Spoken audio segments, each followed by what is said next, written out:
Bonjour, j'aimerais vous parler dans cette série de plusieurs vidéos de comment je suis arrivé à cet incroyable succès de mon installation ici en plein centre de ville de Genève, dans ce magnifique bureau de 25 mètres carrés, un bâtiment haussmannien avec cette cheminée que vous voyez derrière moi que je peux allumer quand je veux pendant l'hiver et recevoir mes clients de toutes catégories. Et en fait, voilà, j'aimerais commencer par vous raconter comment je suis devenu hypnothérapeute. Et la vérité, c'est que c'était un peu comme un coup de poker ou un coup de bluff. Je me suis fait peur tout seul. Voilà qu'il y a une dizaine d'années, j'avais fait un burn-out, j'étais dans les choux, on peut dire ça comme ça. Et j'avais des douleurs fulgurantes dans le dos, dans la jambe droite, qui m'handicapaient beaucoup. Très peu de temps après, j'ai perdu mon travail de directeur général de cette maison de retraite.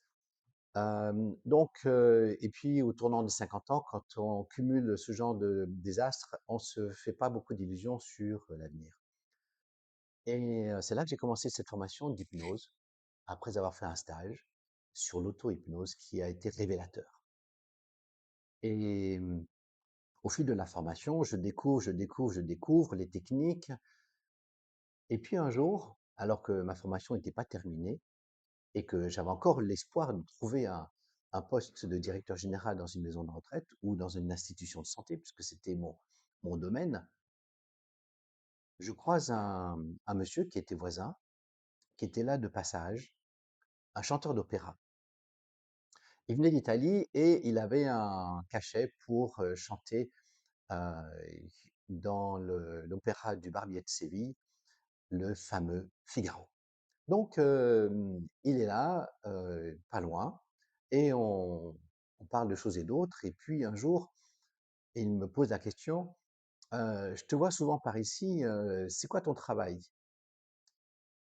Et surpris par la question, j'avais pas du tout anticipé. Ça fait un moment que j'ai commencé ma formation. D'un côté, je me forme à l'hypnose, d'un autre côté, je cherche un poste de directeur général de maison de retraite ou d'institution de santé. Ma décision n'était pas prise. Et lui, il me pose cette question. La vérité que j'aurais dû lui dire, c'est bah, je suis au chômage et je suis en train de chercher du boulot, comme si, et en même temps, je me forme. Et là, je ne m'explique pas ce qui s'est passé dans ma cervelle, dans mon cerveau. Je lui réponds, je suis hypnothérapeute. Avec un aplomb, comme si ça faisait des années que je faisais ce métier. Et là, il est très surpris et il me dit, ah, c'est très intéressant. Ça m'intéresse beaucoup et j'aimerais bien que on se revoie. Et là, la température a monté dans mon corps d'un cran parce que ma formation n'était pas terminée et j'ai bluffé. Eh bien, vous connaîtrez la suite dans une prochaine vidéo.